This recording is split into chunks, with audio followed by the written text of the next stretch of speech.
As the final buzzer sounded on the Pistons' 2023 season, two die-hard fans, Mickey and Harry, each passed out and witnessed a vision. They were visited by Detroit's very own mascot, Hooper, the stallion ablaze, who told them the only way the Pistons would ever win a championship again was if these two men started a podcast. To be clear, they said, do we really have to do this? I mean, aren't there enough Pistons podcasts already? It seems like this might be overkill. But Hooper dunked on them, right in their face, and said, your team needs you. He presented them with a prophecy. Now it is their duty to help Detroit rise again and become champions. The Order of the Blazing Horse. Welcome to another episode of Order of the Blazing Horse, your only Detroit Pistons podcast based on a mystical prophecy. I'm Harry. And I'm Mickey. And we got a sick guest today. He's been here before. You know him. You love him. He is a former D1 Hooper. He is co-host of the Game Theory with Sam Vecini and of the Pistons Pulse with Amari Sankofa II. He is a high school coach, teacher, proud husband, and father of three amazing kids. It is Bryce, the Nimbus 2000 Simon, Motor City Hoops, joining us here. What up, Bryce? What's up, guys? I mean, I kind of got to be upset. You do my own intro better than me, Harry. I don't know how I feel about that. And speaking rude. It is rude. And speaking of sick, I had practice with my daughter and her fellow 6, 7, and 8-year-olds today, and a girl threw up 10 minutes into practice. So that is the sickness I dealt with today, right after school, before recording Game Theory and then this podcast. Thrown up because she was going so hard, like one of those hard pukes. I was just like, I'm a jerk. Running suicide? You know? Yeah, we're running suicide. the start of no, like we were just doing dribbling. We were doing stationary dribbling drills. So yeah, luckily the other coach there cleaned it up for me because I don't handle throw up so well. You're not a puke guy? I guess puke is pretty vile. The bio to each their own. Yeah. Luckily, my beautiful wife handles that as well. She's a nurse, so at home she plays nurse also. So I appreciate her so much.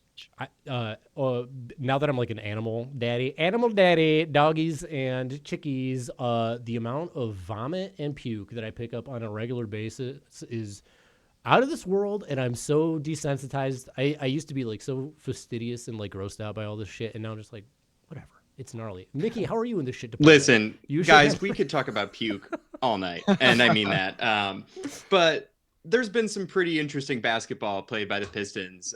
Bryce, can you just like give us your bullet points on what you've been thinking thus far? Yeah, I mean, 1,000-foot view, airplane view, bird's eye view, however you want to say it. The defense, way better than I thought. The offense-defense ratio, completely opposite of what I thought it was going to be. I thought this would be a potentially top 15, offense, bottom 5 defense, and it is actually the other way around. So shout out JB and the individual players for the improvements they've made. This team is on a 30-win pace, being led by the two players that we would want to be leading them to a 30-win pace. And so overall, my vibes are very positive, while still understanding there's specific things we can critique and wish we're different and all of that. Sure. I'm right there with you, Mickey. You're on positive vibeville as well, right? You're living in Happy Town at the moment.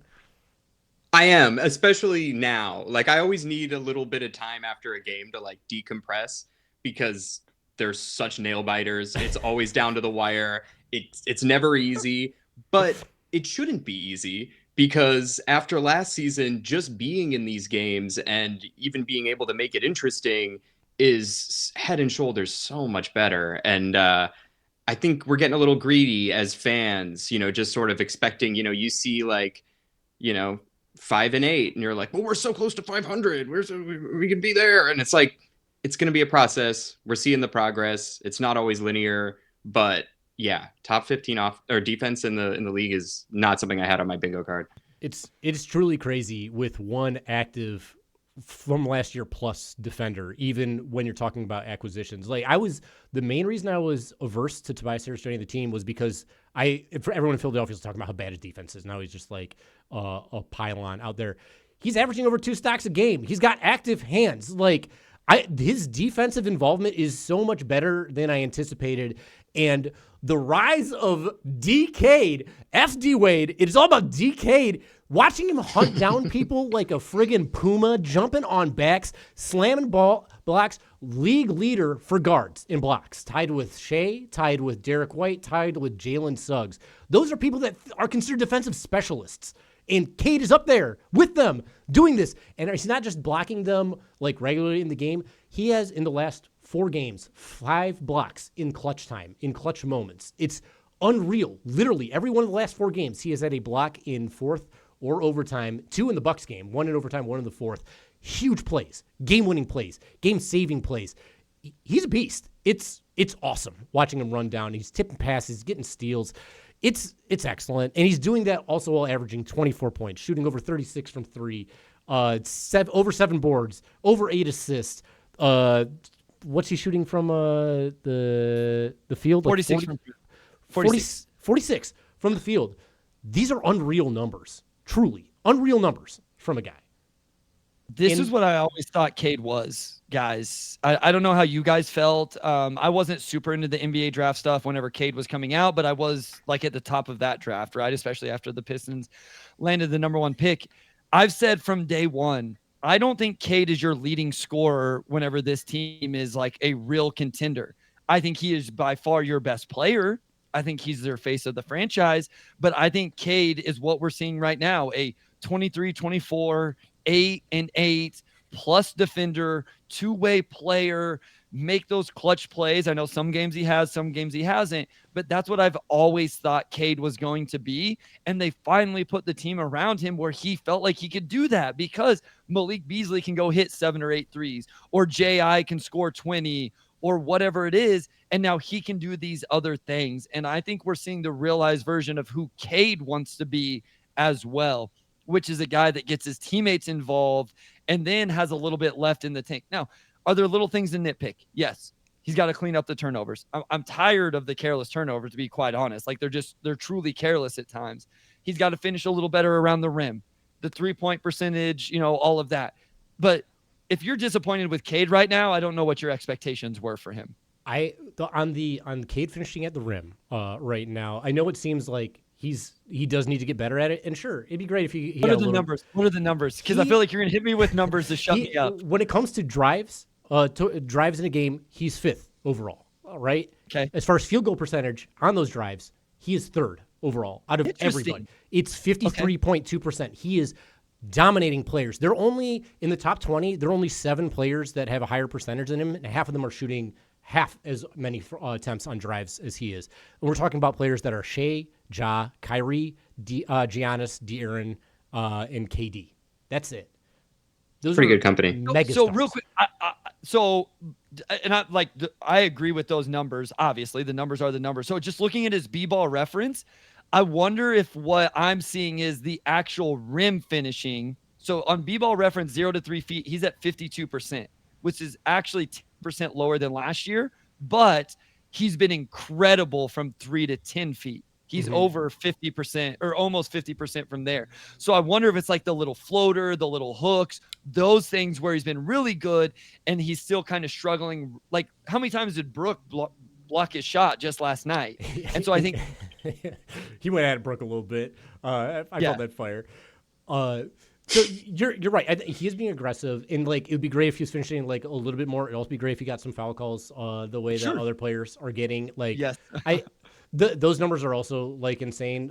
Players that are scoring at the level he's scoring are either taking 11 3-pointers a game or getting 8 free throws a game, which is half, or he's getting half as many of, and he's getting fouled. We're seeing evidence of him getting fouled. Whatever, it's no big deal. I was talking to Mickey a little bit about this before the game or before this podcast.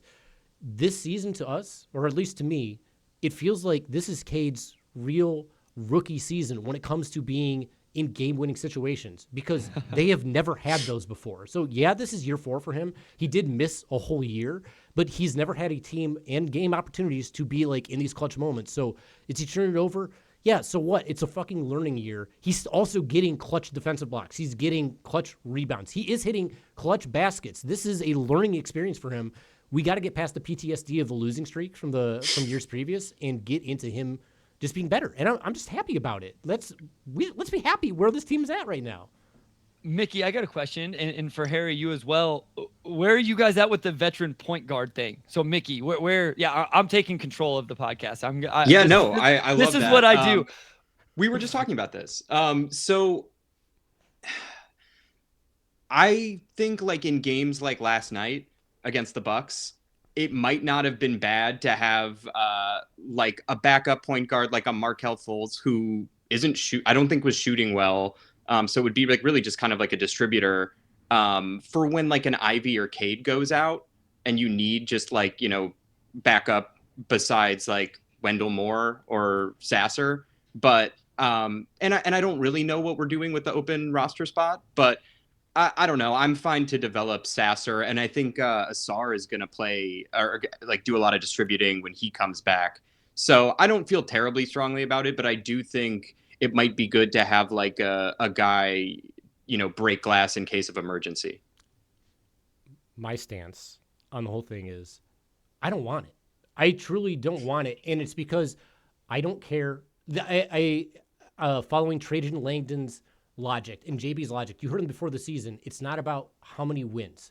This year is a development evaluation year for these players. So like you have backup point guard who's a veteran, great. Maybe you win a couple more games. Maybe you win this Bucks game, and you maybe make the play-in.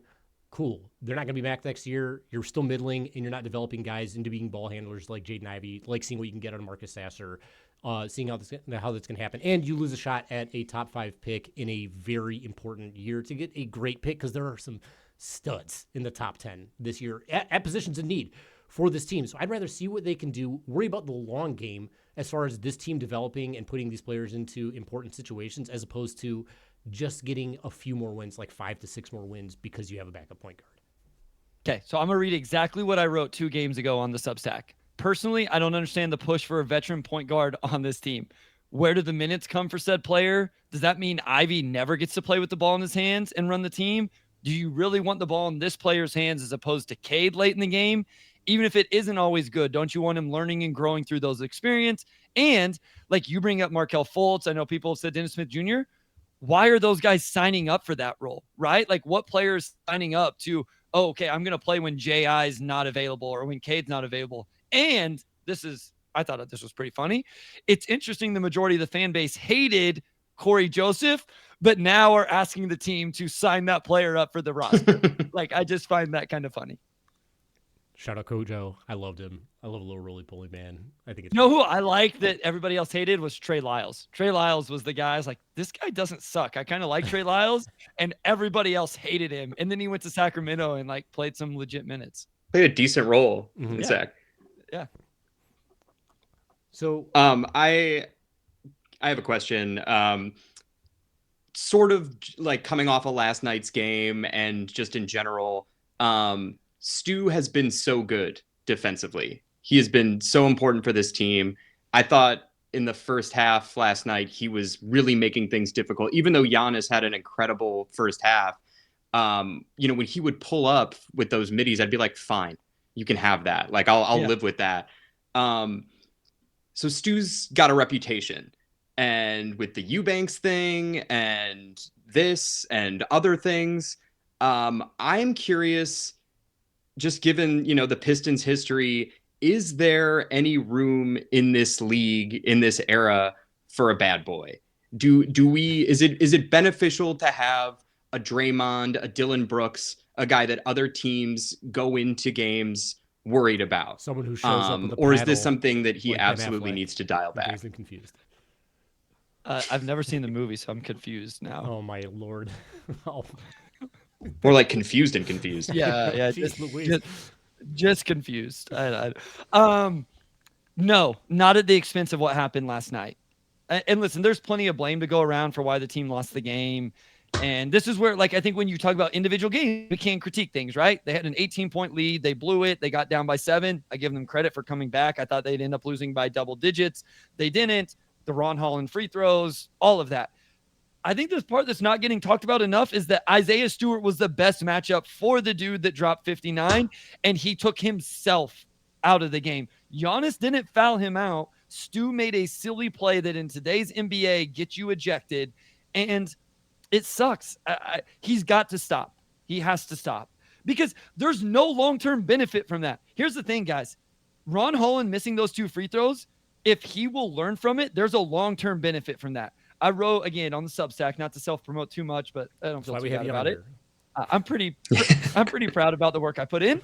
I said that if there's no single greater motivation than missing 2 free throws in that moment for Ron Holland to go, I got to work on my jumper. Like, so I don't even care. Like, I feel bad for Ron that he had to experience that. I think he becomes a better basketball player in his life because of that moment. I truly believe first ever start. Yeah, I truly believe that wholeheartedly. I never played at that level, but I can remember my freshman year of high school airballing game-winning shots to this day. And that was a lot of years ago, guys, because I'm getting old. And I swear, I had to go to the doctor the other day for high blood pressure. Like, what the hell is going on? Like, yeah, you've been watching these Pistons games. I've been chewing through my mouth guards at night. I was like, it's bad for your health. The doc's like, what's wrong? I was like, I don't know. The Pistons don't even suck this year. I don't know why I'm so worked up all the time. But they play overtime games every night. Maybe that's why. And then I come on here and you guys get me all worked up about this stuff. It's a long way of answering your question, Mickey. No, I don't see the benefit, and I thought it actively hurt them last night because he's their best defender. I have to say this about Stu. He is their best defender. He's been like, I think maybe he's been the second most important player on the Pistons this year. Him and Jaden Ivey are like hand in hand in that regard. But when you watch him like on rebounds, he's pushing somebody literally like every play. And this is and when I see that, I'm like, that's not good. It's really not good. That pull down was bad, and people are like, oh, shouldn't have been ejected. He should have been ejected. Like he tore him out of the air. Like that is unsafe. Bad play. That's very dangerous. Like try to catch him, right? Like I feel like he didn't. Like he just grabbed his jersey, threw him down, and was like, okay, let's go. Whatever. That's a superstar. You're gonna get booted. That's how it goes. You if you sneeze at Tom Brady, you're getting ejected. You think pulling down Giannis, you're not going to? Cade has had to talk Stu down on camera 4 times already this year, and that's a lot. And I'm saying this, Isaiah, as a person who is also I'm gonna go solo here for a second because I want to speak. Stu, if you're watching, the Blazing War thing.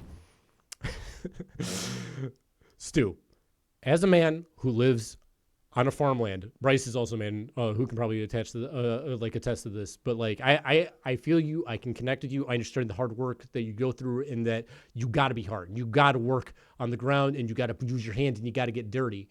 My guy, you have to go to anger management. I went to anger management. It's for the best, and I think people are like misunderstanding what anger management is. I'm going to go back to all of us now, just so we can all be on here. But anger management, it's not like, oh, all your anger goes away. It melts your anger. It just gives you a second to control your anger. I'm still seething so frequently. I just don't react the same way. It gives you opportunities to practice some patience before expelling all your anger. And he could use that because then he could still channel all his anger into power without getting these ridiculous fouls. So, dude, for all of us, for you, for your sake, try anger management, please. That's my request. My 6-year-old could go to classes with me because he could use that also. Wait, aren't you in your 6-year-old's bedroom right now? I am. Yeah, that's probably why he's pissed all the time. He's so mad. Shots fired. I just want to go to bed, dude. Like, get out of my bedroom with your stupid podcasting. And then my daughter hates you two, along with Sam and everybody else, because I'm podcasting. And so I'll eat that. Yeah. No, your son's a little Harry Potter. He's sleeping in a podcast studio. Yeah, I'm telling you guys, like, this kid has been sent to the principal more time than the older two combined. And I'm like, it's your first year of school. What is going on, my guy? So, he's been better recently, though. Shout out, Royce. I'm proud of you, buddy. You're not always a problem child if you're going to the principal's office. I got kicked out of school every day in 7th grade. It's just growing pains. Here's the problem. Here's the problem. Hopefully your podcast is okay with this. The principal is like our best friends that live right across the street. So one day he gets in trouble and they give him the option. You can either apologize to the teacher for what you did, or you can go to the principal. And he's like, of course I'm going to the principal. Like I love That's my guy. I love that lady. It's a lady. Like, I love that lady. Now, for everybody listening, we are good parents. I made him go apologize to the teacher later on in the day. But yeah, it's he has been better. Sorry, sidetrack. My bad. I relate. Well, it sounds like Stu has to take a leaf out of Royce's book. Yes. And no, I agree with you. I think that if he's doing things that are taking him out of games, like you know, like the Eubanks thing and the tunnel, like wasn't even during a game. Like it's not a good look. And I think that there's like a happy medium. Like I don't mind teams fearing him, especially like fearing his defense. I don't mind a hard foul, but yeah, when you're you know, getting blown up on Bleacher Report and House of Highlights, and it's always for doing something crazy, it's not great. And we need him. Mickey, you brought up Draymond. Part of why Draymond actively hurt his team last year because he wasn't able to play, right? And so now we see, look at the Warriors this year. Draymond's playing, and you know, I'm sure at some point he'll do something silly, but like it's real. You have to stay on the court. You said it perfectly. The line is what keeps me on the court, because the team needs you. Because Harry, he's been awesome defensively. He was the only one we thought was a good defender coming into the year outside of Asar, and he's been better than what I thought he was last year. And I'm the ultimate Isaiah Stewart is an impactful player in this league. Although I wish he'd go back to shooting threes. I don't know if we want to talk about that or not. That sucks. But the way he protects the rim, watch the difference between him and Jalen Duren when they're in drop coverage in ball screen. Mm-hmm. The activity and the hand activity is night and day. And I think Jalen Duren's got a little bit better defensively. Agreed. But Isaiah Stewart is very good on that end. I agree. I think Stu's finishing better too. Yeah. Maybe that's why he's pissed, Mickey. Maybe he's mad because he can't shoot enough threes anymore.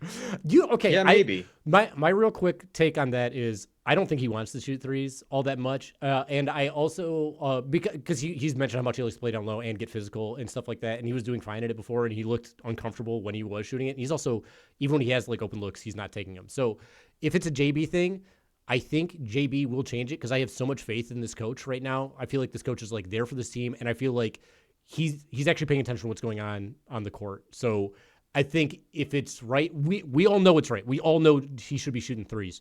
I think eventually he will be. But maybe just when Asar comes back, maybe potentially that would be useful. When you've got another non-shooter, at least last we saw. The other, like, I didn't go through 2 years of watching Stu and fighting with people about Stu needing to be able to space the floor for him to like all of a sudden get decent at it and then stop doing it. Yeah, so personal now. It's very personal. Stu, can I get the single screen? So let me. Yes. No, please don't do it. Please don't do it. Okay. But I was ready for that. No, Stu. Well, I think we're all on the same page. We'd love him to shoot the threes because I do think it makes the team better, and I do think having like a stretch 5 is helpful, which is why free agents for next year, Brooke Lopez is number 1 on my hopeful list, championship caliber player. But we'll see how it goes. I guess we'll see how it happens with Stu. But as far as like players and stuff go, they all have different personalities. They all have an agenda, and they all have things that they're big fans of. Like you, Bryce, you're a big fan of some stuff outside of just the Pistons, and that primarily is Harry Potter, from what we've been led to believe. The Nimbus 2000 is here. Yes. Yeah, I actually, my wife must be really pissed at me because I text her and ask her if she would bring me some of my memorabilia, and she has not responded. So it's going to be a great night for me. So that's on us. Just apologize. Say I'm sorry. No. They wrote me into it. It's Sam's fault. It's not your guys' fault. It's always Sam's fault. We can always blame Sam. It's actually your fault, which is what your wife wants to hear. So just tell her you're sorry. You understand. Just pandering. No, this is how relationships work. Why do you think I went to anger management to be a better communicator, dude? But it's we're all getting there. But you're a big Harry Potter fan. We all know this, and we feel like the players on the Pistons, they got a lot of personality, right, Mickey? In Harry Potter, absolutely there was ways to differentiate that, right? Yes. So Bryce, what we're gonna have you do today is we're gonna have you sort the 9 or 10? 10. We're doing 10. 10 players that have been getting minutes or will get minutes into their respective houses, and little brief explanation why. And we're gonna So we're gonna kick things off with. Before we start, we want to introduce the segment, right? We got to introduce the yes, segment please. of whose house? Okay. All right, let's kick it off with the PG. We were just singing his praises. Cade Cunningham. Where are you sorting him? I was led to believe this would be a group project. We can. So We'll all participate. Okay. We'll all participate. But like right now, Bryce, you're Cade all sorting hat. Right? Cade is a Gryffindor. Cade is the star of the show. Gryffindors are the star of Harry Potter. I would, casuals, Harry Potter fans wouldn't even be able to tell you the other two houses other than Gryffindor and Slytherin. So you can't even put him in another one. Cade Cunningham is a Gryffindor. Not only do I think there is no argument for him to be any other thing than a Gryffindor, it's just so obvious. He fits all the Gryffindor stuff: leadership, bravery. He's the main character, like you said. He's a Gryffindor. Courage. Literally every main and side character in Harry Potter's Gryffindor. The important ones. Mickey, your thoughts? No question. He is the boy who lived through a 28 loss streak and shit splits. Let's move on, shall we? Oh, that was pretty good and unexpected, Mickey. You must write, dude. You must write. Okay, so Cade, Gryffindor, you've been sorted. All the houses applaud. Introducing the next child, Jaden Ivey. Please put on the hat. Bryce, how we feel about you? I think I'm going to go with a Hufflepuff for Jaden Ivey. Ooh. Change it up a little bit. Mickey, what are you thinking? Oh, no, I agree, because I was okay. just thinking about it. I figured he was either a Gryffindor. He's also, like, kind of got that hero energy to me, but I think the Hufflepuffs, they have heart, you know, and I totally see that with J.I. He really leaves it all out on the floor every night that he plays. And he's been patient. He's been loyal through everything that he's been through. J.I.'s a little bit unique of a personality, so I feel like putting him in one of the others fits J.I. well. I like this. I'm cool with Hufflepuff for J.I. If you can't curse, you got to be a Hufflepuff. Jaden Ivey is a Hufflepuff. He's a wholesome kid. He's a wholesome kid. We love him. Oh my gosh, Jaden Ivey, the Badger, the fighter, the hero, the Auror, the main Auror house, the Hufflepuffs. I don't know if many people know that, but that is just straight up true. So welcome to House Hufflepuff there, Jaden Ivey. Sorted. Right. Let's get to the bigs. Same draft class as Ivy, different personality, different vibe. JD, where's he going? This one is interesting. I'm gonna need some help here on this one. I don't think he's a Ravenclaw. I don't think he's. Go ahead, Harry. This was my hardest one. Is all I was gonna say. Like when I was going through, I was like, it's tricky. Oh man. So I'll tell you. Mickey, do you have thoughts like strongly on this on the Dern? No, take it. My initial leaning, I was like, what, is he part of are him and Ivy and Cade just like the Harry, Ron, Hermione trio of Gryffindor? Is that what we're dealing with here? And, I really don't think so. I think Dern's biggest asset is he's a finisher, right? He's a play finisher. And you know who was the legit play finisher in Harry Potter? It was Neville Longbottom. He chopped off Nagini's head. He was in the clutch. Spoilers. So spoilers, baby. If you haven't read it yet, you don't know who Nagini is. Funny is I was like, I think these movies are old enough they can start doing remakes, and Mickey's worried about spoilers from them. So well, maybe not all 5 of our listeners have read the Harry Potter books. They are quite big. I remember when I was in 7th grade reading the Harry Potter books, and I'm about to go to my 20th high school reunion. So they are old books. But I just think I think he's a finisher. I think he's not your leader, but he is brave. He is strong. He doesn't back down. He is loyal. He's there. He's a Hufflepuff to me. I can live with it. Me too. So that's how apathetic we are. That's Hufflepuff energy, like straight up.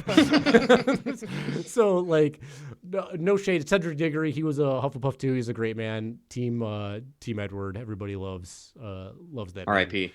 R.I.P. R.I.P. Diggory. So we are off. Pour a little out for Cedric here. Off the Durin and onto the other big man. We talked about this guy already. where Slytherin. Yeah. Oh my god. Faster than Malfoy. We just marked this guy up. Is there any surprise? What makes him a Slytherin, Bryce? They're the worst. They're the evil. They're the that's what they do. And yeah, that's him. I just want to qualify. I love his energy. I Yeah. do think he needs to tone it down a bit, but I think as long as he's not taking himself out of games, especially in important situations, I don't mind there being a guy that other teams are worried about. Yep. I think you need a Slytherin in your corner sometimes. Agreed. I agree. Stu is the Dark Lord. Although the Sorting Hat did tell Harry Potter he could accomplish great things in Slytherin, so maybe Stu, as a Slytherin, can also accomplish great things. I mean, Snape was another silent hero of the Harry Potter movies and was a Slytherin himself. Yep. He was. And also Stu can talk to snakes, so that makes sense. As we all know. Oh, man. Mickey. Little known fact. Just crushing it. Parcel tongue. Maybe a well-known fact. Yeah. Thanks. It's fun. It's fun swimming around in these waters. Shall we move on? Let's move on. I don't think there's a lot of debate with Stu. Let's get into one of the big vets, Tobias Harris. I'm going to put him in Ravenclaw, I think. Ooh. Planning ahead, knowledge. I think at this point, Tobias has to win with planning ahead, his wit. We talked about those active hands defensively. He's not doing it with athleticism and stuff. He's not a Gryffindor. He's not that level of person. I don't think he's a Slytherin. I think this comes down to Hufflepuff or Ravenclaw. And yeah, I think I'll put him in Ravenclaw. Mickey, do you concur? I do. I think he's got wisdom. I think he's a big bro to a lot of the guys, and they really seem to love and respect him. And I feel like whenever he hits a big shot, everyone gets really hype, and I think that's been good. What about you, Harry? I had him in Hufflepuff because I feel like he's very loyal. He loves the city of Detroit. He came here, and loyalty is a big Hufflepuff thing. But I think you guys have both won me over. He does have to be smart, and he does have pride on top of it. And being prideful is another Ravenclaw attribute. So welcome our first Ravenclaw guy, Tobias Harris, potentially the what's it called, the head boy or whatever for their I can't remember. Prefect. Thank you. Maybe the prefect of Ravenclaw. I appreciate your backup on that. I think head boy is a thing though. Yeah, Percy was head boy. I think, but there's only one. That's for the whole school. So I was struggling there. All right. Well, we got one of each. At the very least, we got a couple of Hufflepuffs. We have one Gryffindor or Slytherin. Some Ravenclaw representation. What about Simone Fontecchio? Where does Simone fit on this team? Where does he fit in the Hogwarts house? Where are we with Simone Fontecchio? I'm putting him on a Hufflepuff. Patience, dedicated, loyal. Man, I wish Simone Fontecchio was playing better right now. I wish he had a little more patience on the 3-point line. Yeah, stop dribbling so much. Just shoot. Slytherin, no. I don't think Ravenclaw. I don't think the same attributes we just talked about. And he's not. Yeah, Hufflepuff for me for Fontecchio. Mickey and I were talking a little bit about Fontecchio and his dribbling around, not shooting. And this was Australian. Mickey, you had a great comparison that kind of blew me away. You want to go ahead and give that a go? Yeah, to your point of turning down catch and shoot threes, putting it on the deck too much. Does it remind you a little bit of what we were experiencing with Sadiq Bey around the time he got traded? As you were saying that, as I said it, I didn't think Sadiq Bey, and as I was listening to you say it, I had these flashbacks of the time that I tracked every single Sadiq Bey shot fake, left dribble, sidestep 3-pointer, and yeah, gosh dang it, not great times. Shout out Sadiq. Hopefully he's healing well.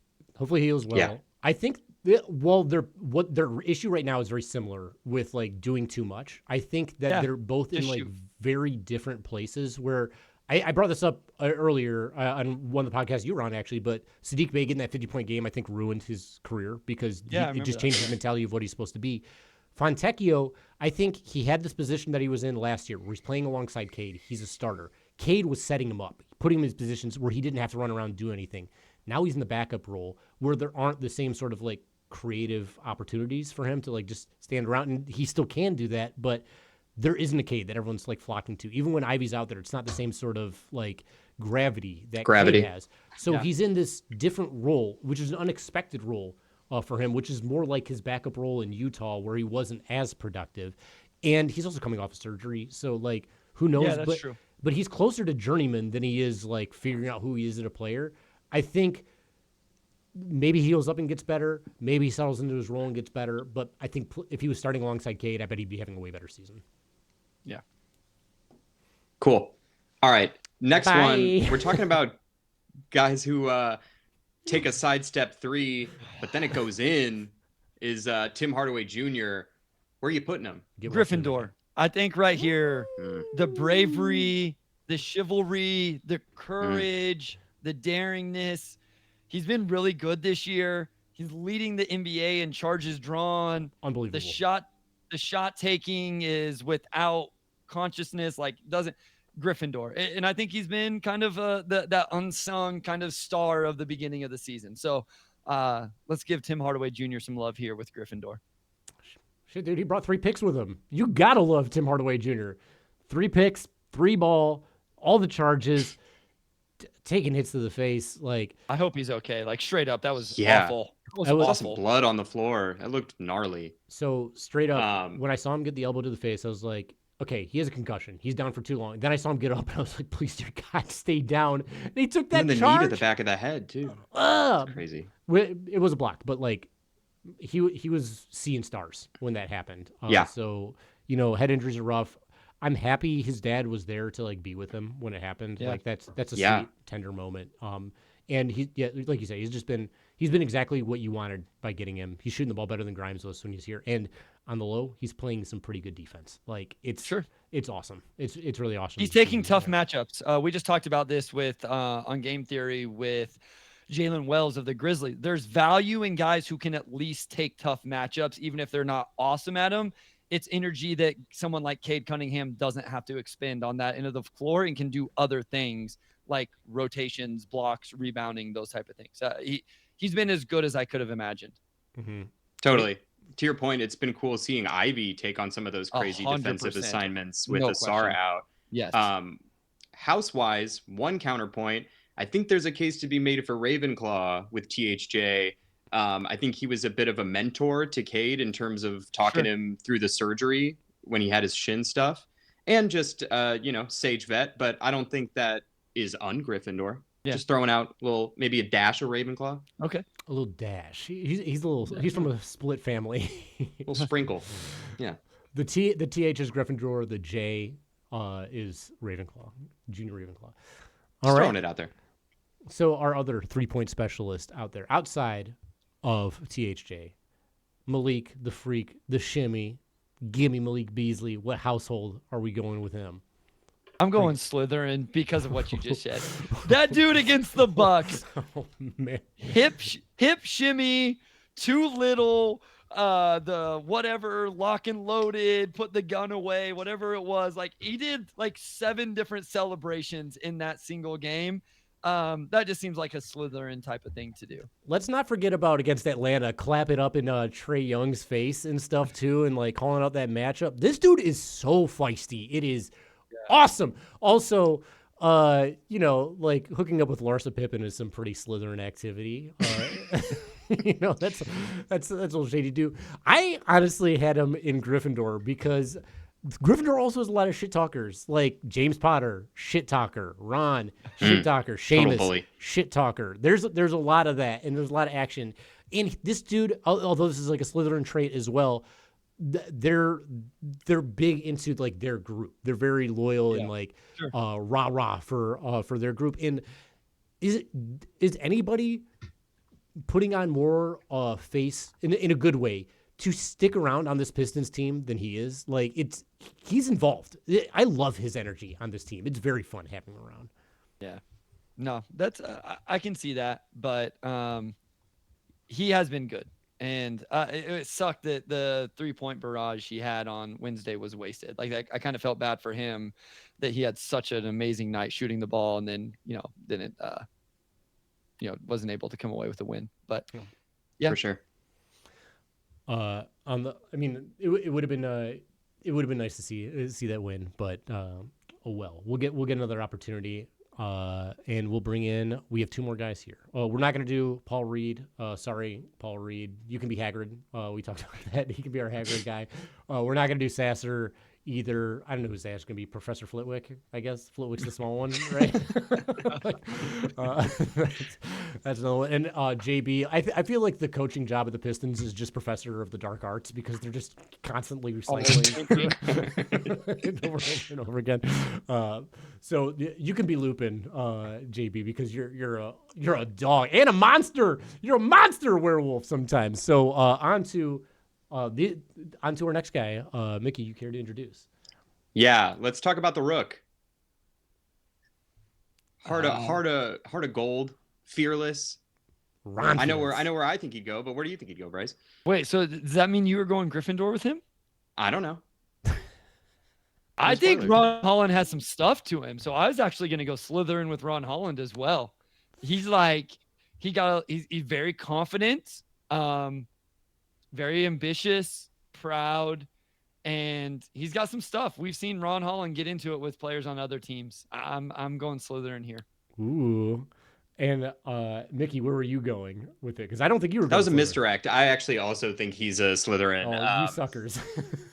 Well, he's in addition to mixing it up with other players, he is also fearless. Yeah, he is super aggressive. I think he's like a pretty solid finisher, which has been great because I think some of our players struggle with that around the rim. I know he's a project. I know he's raw. I know when Asar comes back, his minutes might go down, but he's really impressed me. I really love his attitude. I so turned the page on the Pistons drafting Ron Holland. But before the draft, I was like not into it. Then, thinking about how Trajan picked, I was like, okay, I get the type of team he's trying to build, and then I'm watching him play. I'm like, I'm here for it. Like I love the energy. I love this player archetype. His defense is fun. His transition play is fun. Like you said, he is confident and like they're going to grow shooters. I look at like KCP as far as his shooting went. When he was with the Pistons, KCP was a bad 3-point shooter, and now he's legit. He's like the definitive 3-and-D 3-point shooter. These guys can take some time. That's fine. Ron might be that. He's just got something. He's got some stank on him, and I love the confidence. Basketball's a game of confidence. He's brimming with it. He listens to R&B. I love it. R&B. Slytherin and blues, S&B for him. And you're right, he scraps it up like whoa. But that leaves us with the last guy on this list. Where are we putting Asar Thompson? So I feel like I didn't intend for this to happen, but I got to give us another Gryffindor. And I do think that Asar is courageous. He's determined. He helps others in a multitude of ways.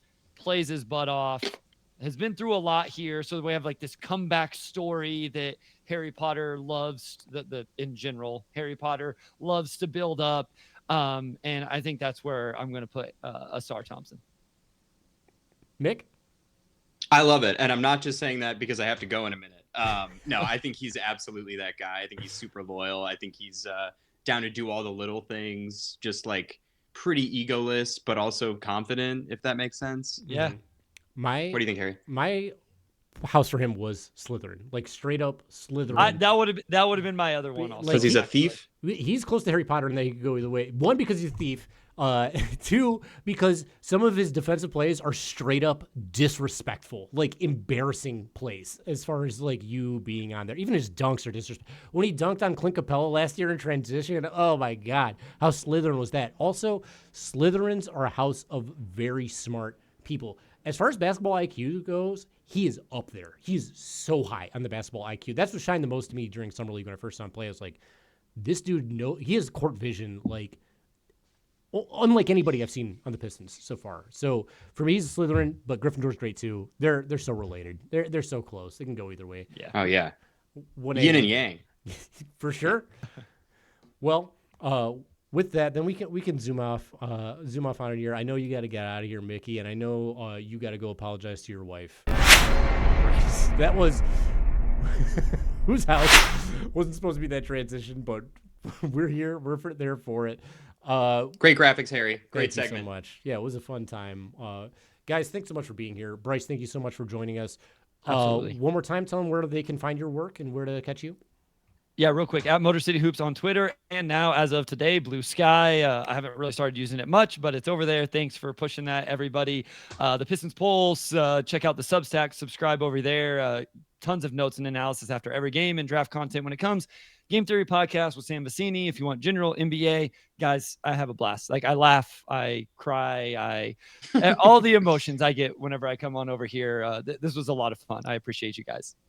This is a great time. And real quick before we go, just because I didn't want to go on a huge free throw stat thing, but one free throw stat I will say is that Cade has played 230 more minutes than Mo Wagner, and he has, I think, fewer free throws. How cool is that? God. Then sounds fair. Sounds Mo right. Wagner. That's insane. Yeah. All right. Yeah. Maybe it's two more. My bad. Regardless, guys. Mickey, thanks again, Bryce. Got anything to say on it? There it is. Thanks again, Bryce. Always a pleasure. Enjoy your dinner. Enjoy your time. Enjoy your apology. We here at the Order of the Blazing Horse always lead the same way.